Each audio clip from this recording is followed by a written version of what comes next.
and Kundan are brothers. Now in their 40s, they have lived together almost their entire lives in the hills of Himachal Pradesh. They share just about everything: their work, their home, and a wife. Tell me about your wedding day. We have a simple wedding, Kundan says. There is a bride and a groom, and the younger brother is simply attached to the elder brother. And this is their wife, Indira Devi. The trio have worked side by side as husbands and wife for more than 25 years.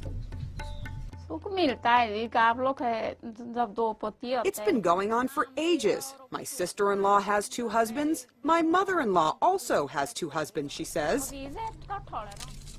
It's called fraternal polyandry, where the brothers of one family are all married to the same woman.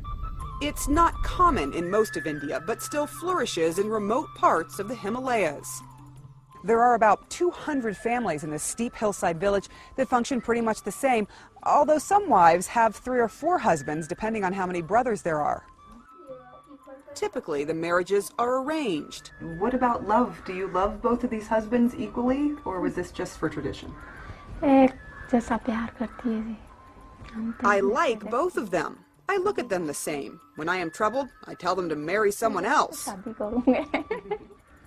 But they won't. What they do want is children with their shared wife. This is a bit embarrassing, but how do you deal with sex at night? That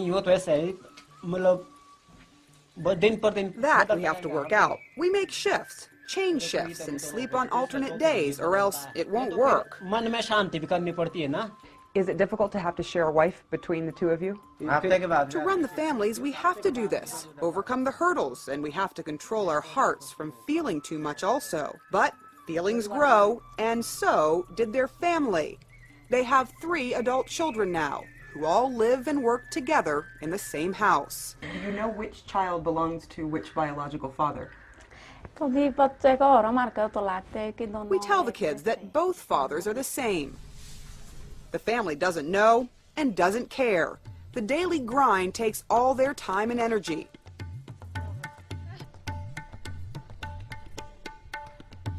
There is no room for vehicles here, so everything is carried by head and hand. Life is simple. And most villagers do hard labor on their tiny plots of inherited land.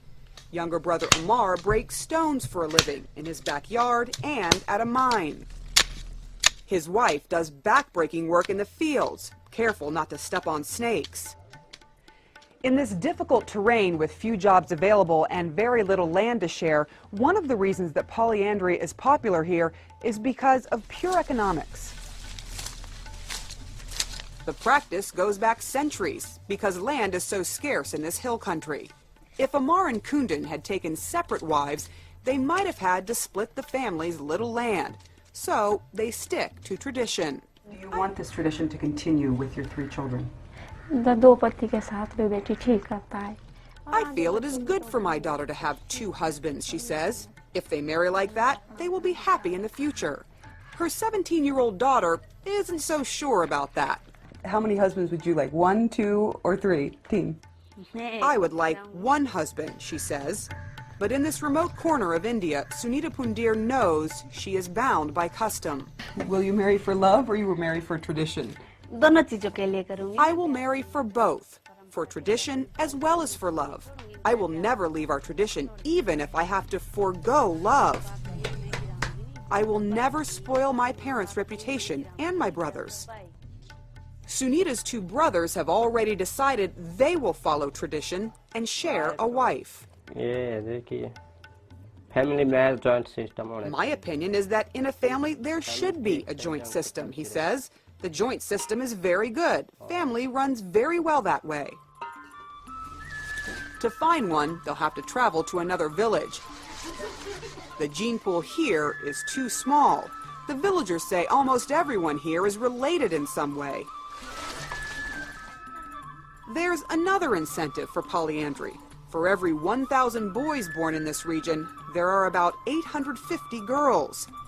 As education and India's rapid modernization seep into this hill country, though, its ancient traditions may fade away.